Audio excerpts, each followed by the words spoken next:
কালাইন লারাং নদীর উভয় তীরে শতাধিক বাড়িঘর জলের তলায় কচিকাঁচাদের নিয়ে বিপাকে পড়েছেন এলাকার নাগরিকেরা।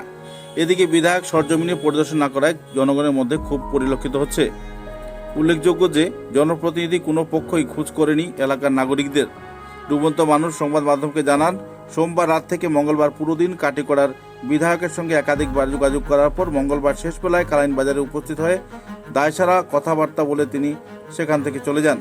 ভুক্তভোগীদের বোকা বানানোর চেষ্টা করেন বিধায়ক। এও জানান যে তার পক্ষে সম্ভব নয় এই জ্বলন্ত স্থায়ী সমস্যার সমাধান করার জন্য। কচিকাঁচাদের নিয়ে প্রাণ বাঁচাতে ও জানমালের নিরাপত্তার দাবি জানান এলাকার নাগরিকেরা। কোনো নিশ্চয়তা বা অভয় দেননি বিধায়ক। প্লাবিত এলাকায় না গিয়ে কালাইন বাজারে বাসে পরিদর্শন করেন। উপস্থিত ডুবন্ত মানুষ আবেদন করেন যে রাজপথে পরিদর্শন না করে ডুবন্ত এলাকা পরিদর্শন করলে বিপদগ্রস্ত মানুষের দুঃখ দুর্দশা তিনি অনুভব করতে পারবেন। নিজের স্বচক্ষে দেখলে বুঝতে পারবেন এসব এলাকার মানুষ কিভাবে বসবাস করে আসছেন। শিলচর সড়কের উপর একবারে কালাইন বাজারে লাগোয়া উপর নিচ উভয় দিক থেকে জল নামার পথে বক্স কালভার্ট নির্মাণ করা হয়েছে, কিন্তু বক্স কালভার্টটি জনগণের কাল হয়ে দাঁড়িয়েছে। এছাড়া কালভার্টের উভয় মুখ আবর্জনায় বন্ধ হয়ে যাওয়ায় ফলে জল নিচ থেকে নামার গতি নেই বললেই চলে।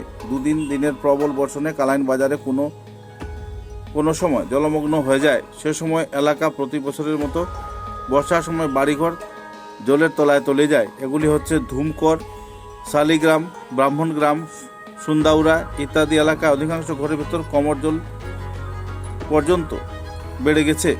প্লাবিত এলাকা প্রতি বছর প্রভাবিত হচ্ছে।